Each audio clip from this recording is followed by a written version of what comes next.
नमस्कार, मैं रचना शर्मा। चढ़ती कला टाइम टीवी देख रहे हैं सभी दर्शकों का स्वागत करती हूं। आप देख रहे हैं हरियाणा डायरी।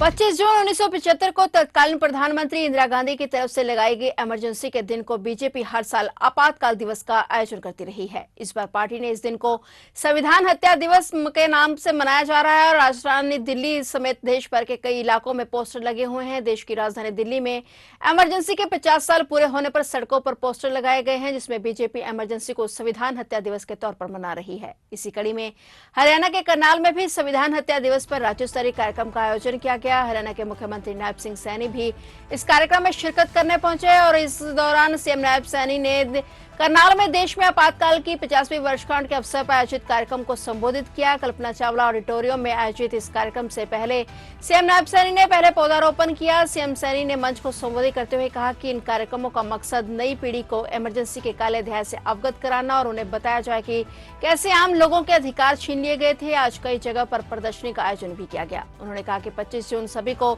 याद दिलाता है कि कांग्रेस सत्ता के लिए किस हद तक जा सकती है। 50 वर्ष बाद भी कांग्रेस उसी मानसिकता के साथ चल रही है। उसकी नीयत आज भी वैसी ही तानाशाही वाली है। देश में आपातकाल 25 जून 1975 को लगा था, जिसके 50 वर्ष पूरे होने के मौके पर आज बुधवार को भाजपा देश भर में संविधान हत्या दिवस का आयोजन कर रही है। वहीं सीएम नायब सैनी ने कहा कि देश ने कांग्रेस के राज में बहुत सी यातनाएं सहन की हैं। हमारे पूर्वजों ने आपातकाल का दंश झेला है, लेकिन अब देश प्रधानमंत्री मोदी के नेतृत्व में आगे बढ़ रहा है। पीएम मोदी के कुशल प्रयासों से भारत को विश्व में अलग पहचान मिली है और उन्होंने कहा कि असली आजादी का अब लोगों को आनंद मिल रहा है। संविधान हत्या का ये 50वां वर्ष हम याद कर रहे हैं, उस दौर को जिस दौर में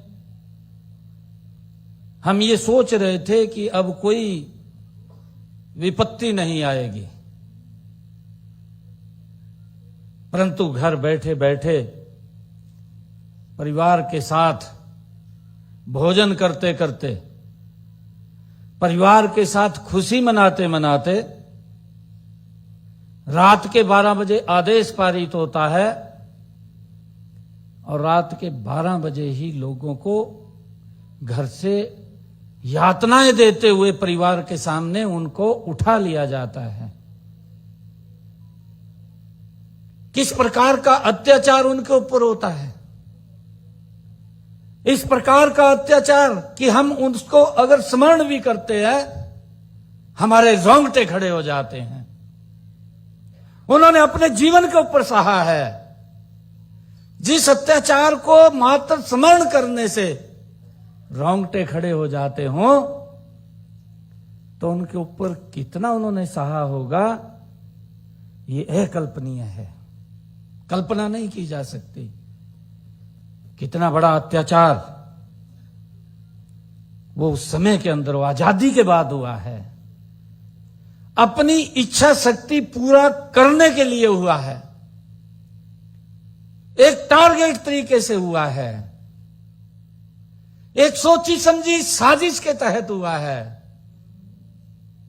कि मैं हूं और कोई नहीं है। ये अहंकार था,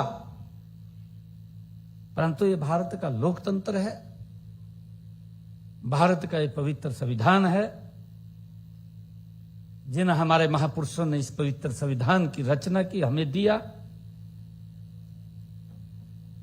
उन्होंने एक एक शब्द, हमारा एक एक व्यक्ति सुरक्षित हो, उसकी संविधान की पवित्र रचना हुई है। परंतु किस प्रकार से अपने स्वार्थ के लिए